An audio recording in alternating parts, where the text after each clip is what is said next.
Olá, estamos iniciando mais um Happy Hour aqui na sua RCTV. Mas antes de nós iniciarmos a nossa conversa de hoje, eu quero lembrar que a feijoada do Abelardo está bombando, vai ser no próximo domingo e hoje a empresa Conexão Viagem da minha amiga Márcia Feitosa e da Xênia Maia ofertou uma passagem para Buenos Aires que será sorteada durante a nossa feijoada. Então vocês imaginam que o upgrade já foi grande, temos muitos sorteios, muitas atrações. Vamos ter lá a Lucy Alves, a cantora, vamos ter o Capilé e sua banda e vamos ter também a banda Bereguedê. Portanto, a feijoada do Abelardo, qualquer informação 9302-0005. E com um detalhe, agora também podem ser adquiridas as camisetas através do cartão de crédito no próprio Hotel Tambaú. Na recepção tem lá um banner com uma das nossas atendentes que está promovendo a venda das camisetas através do seu cartão de crédito ou de débito. Portanto, estamos aguardando vocês no próximo domingo. Separa aí a vinheta do Abelardo, hein? O comercial do Abelardo. Bom, hoje a nossa conversa vai ser sobre cibercultura, um universo muito inexplorado, muito amplo. Vamos abordar assuntos muito interessantes como a pirataria na música digital, direito autoral, todas essas práticas que vêm, às vezes, causando muitos embaraços na internet, através das redes sociais.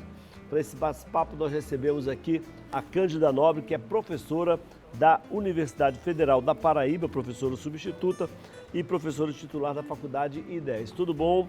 Querida Cândida, tudo jóia? Tudo bem, é um prazer conversar com você. O prazer é todo meu, Cândida. Seja bem-vinda, viu? Obrigada. Cândida, me explica logo aqui para quem está em casa, o que vem a ser essa cibercultura? Essa palavra é tão difícil, né? Que às vezes a gente chama de cibercultura, às vezes chama de cybercultura, né? Bastante comum. É basicamente as práticas, os novos comportamentos, os novos hábitos que a gente adquiriu a partir do uso das novas tecnologias digitais.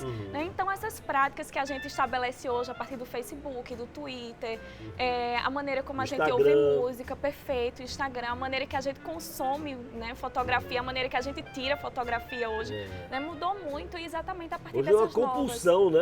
Hoje é uma coisa impressionante.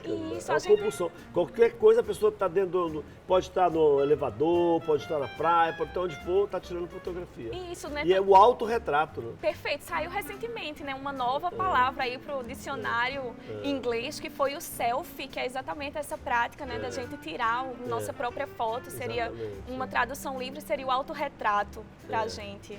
E como é que você acha que isso tem sido saudável, quer dizer, tem sido utilizado de forma saudável pelas pessoas, ou as pessoas ainda têm muito que aprender nessa relação via internet?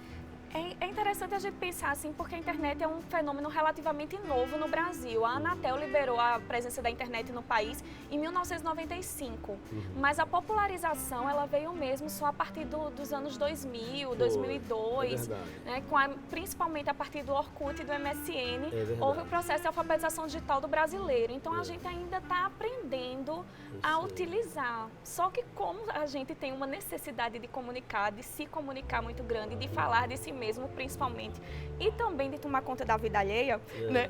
A gente acabou né, consumindo essas tecnologias com uma maneira, assim, de forma muito mais ávida do que muitos outros países. Essa questão da vida alheia que você falou é uma coisa que me chama a atenção, porque, na realidade, hoje em dia, foi ou não foi, a gente se depara na internet com determinadas situações muito constrangedoras, tanto para quem passa. Eu, pelo menos, abomino esse tipo de conduta, né? De estar me metendo na vida dos outros, se casou, eu não tenho nada a ver com quem traiu ninguém, eu não tenho nada a ver com isso, eu nem procuro saber, nem quero saber. Mas você sabe que tem gente que fica naquela ansiedade. Você não acha que é preciso ter mais, vamos dizer assim, talvez mais disciplina, ou uma legislação mais, vamos dizer assim, mais objetiva em relação a esse tipo de conduta, ô Cândida? Acontece que, infelizmente, a legislação ela não acompanha o mesmo ritmo das práticas sociais. Né? Assim, a gente muda muito rápido nossos comportamentos e tal, e de alguma maneira a lei ela tem que correr atrás desse processo. Existe hoje uma tentativa de sanar esses problemas, né, essas dificuldades. Já está assim. Existem algumas leis especificamente para questões de privacidade na internet, existem leis que são mais gerais, como o caso do Marco Regulatório Civil, mas a gente ainda está experimentando esses novos hábitos. De fato, eu penso que a gente teve um momento de euforia, né, de estar conectado. Eu acho que agora a gente tem que ter uma calma, tem que pensar mais criticamente sobre essas questões. Mas responsavelmente, né? Perfeito, porque nem tudo é maravilhoso e perfeito na cibercultura. Como a gente está falando de uma cultura que acontece nas redes sociais, no contexto digital de maneira geral, e cultura é feita por nós, por seres humanos, pela sociedade em geral, e a sociedade offline já tem as suas falhas, a online ela permanece no mesmo fluxo. A gente vai ter alguns problemas que precisam ser aí legislados. Uma coisa que a gente observa, Cândida, é o seguinte, é que na internet existe um internetês, né? Uma linguagem própria da internet. E onde a gente verifica que a língua portuguesa é muito agredida, quer dizer, ela de repente ela se torna quase que um dialeto, né? Empobrecendo, no meu entendimento, até o vocabulário das pessoas. Afora o que a gente vê de pessoas que escrevem, que aí já é uma questão de cultura, é por isso que eu estou me referindo a esse fato, porque isso é uma cultura, é uma cybercultura, ou uma cibercultura, como eu falei, né? Você acha que isso contribui para que as pessoas se comuniquem? Ou você acha isso pode deturpar um pouco a própria língua portuguesa?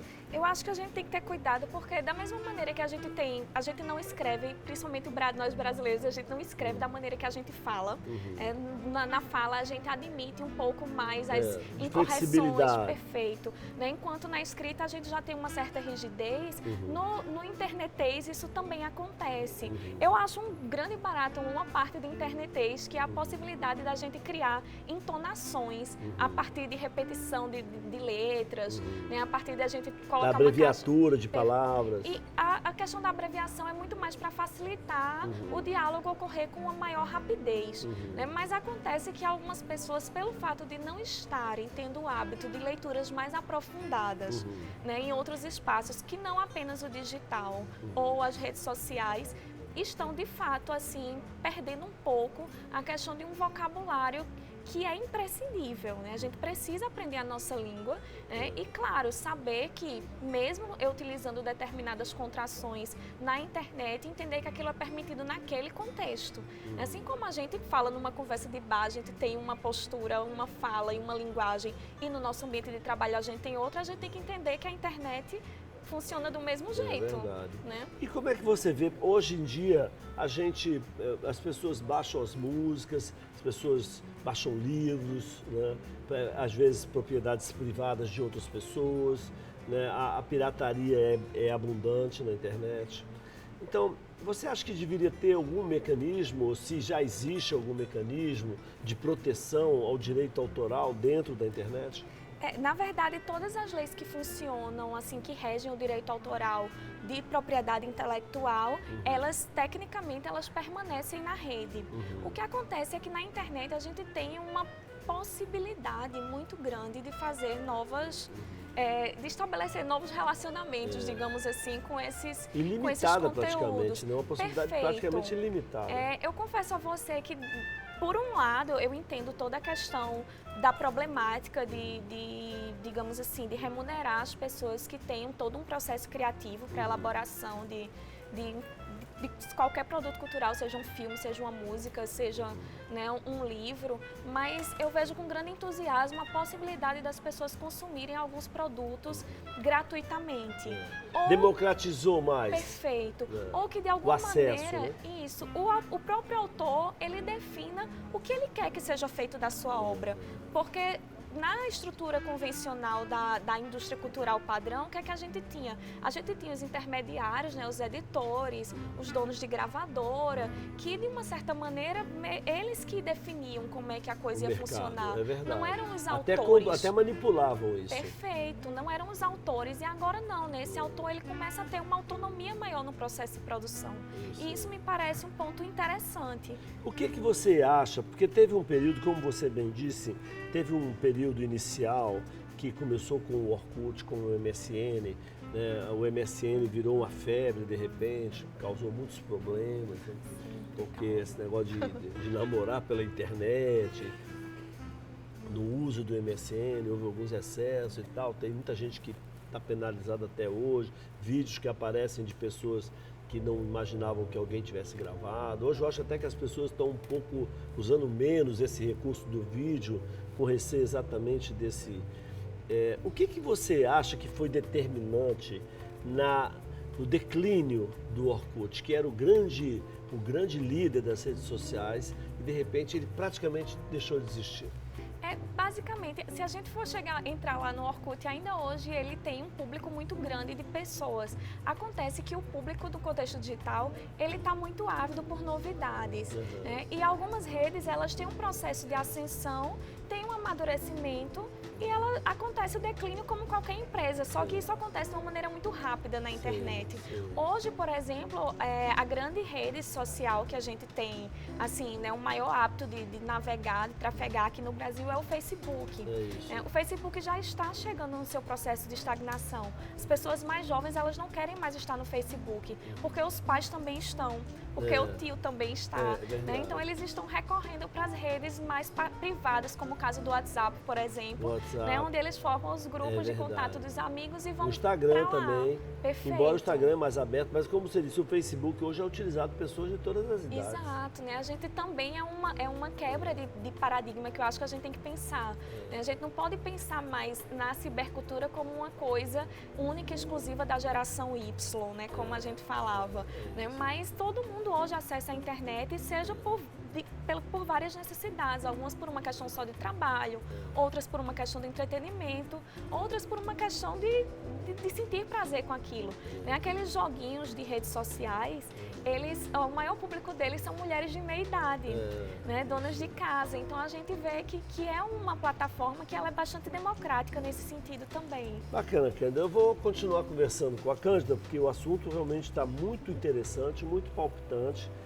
Eu particularmente, estou profundamente, assim, vamos dizer assim, absorvido pelo talento dela, na explicação que ela faz com muita fluência, e ao mesmo tempo também tenho certeza que você está em casa, também está pensando nisso. Mas eu queria dar um recado para você, exatamente você que está em casa, mas que está assim meio largado na cadeira, sentindo fraqueza nas pernas, está com problema de esquecimento, memória funcionando mal, má circulação, câimbras noturnas, que é outra coisa que incomoda bastante muita gente. Bom, estresse, insônia, esses males, a insônia diz que é o Facebook que dá. Tem gente que diz que quando está com insônia, que desliga o Facebook que você dorme. Bom, mas solução para